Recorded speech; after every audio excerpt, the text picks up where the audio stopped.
वफाकी वजीर पैदावार तस्नीम अहमद कुरैशी का कहना है कि 9 मई के शुहदा की यादगारों की बेहुरमती करने, सरकारी अमलाक को नुकसान पहुंचाने वाले शरपसंदों को कानून के मुताबिक सख्त से सख्त सजा देकर निशाने इबरत न बनाया गया तो इस तरह के वाकयात रूनुमा होते रहेंगे। जब से PTI वजूद में आई है, मुल्क में तशद्दुद की सियासत को फरोग मिला है। 9 मई का वाकया जिसकी भरपूर पूरी कौम मजम्मत करती है, पाकिस्तान पीपल्स पार्टी ने वेरी फर्स्ट डे उसकी भरपूर मजम्मत की है और मैं समझता हूँ जो लोग इनमें इन्वॉल्व थे उनको वाकई सजा देनी चाहिए ताकि आइंदा कोई की जरूरत ना हो कि वो हमारे शुहदा की जो हुर्मती करे और दूसरे मुल्कों के आलाकार बनकर पाकिस्तान में डिस्टेबिलिटी को कायम करे।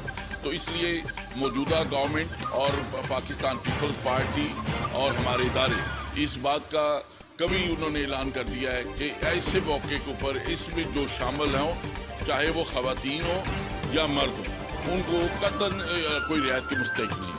उनका मजीद कहना था कि मुसल्लह अफवाज हमारी रेड लाइन है। जिस तरह अवाम के ज़हनों में हमारी अदारों के खिलाफ नफरत की बीज बोने की कोशिश की गई है, ये यहूदी लॉबी का एक सोचा समझा मंसूबा है। जिस मुल्क की फौज कमजोर होती है उस मुल्क का हाल फलस्तीन जैसा होता है। हमें अपनी फौज के साथ खड़ा होना होगा और इन एजेंटों के अज़ाइम को नाकाम बनाना होगा।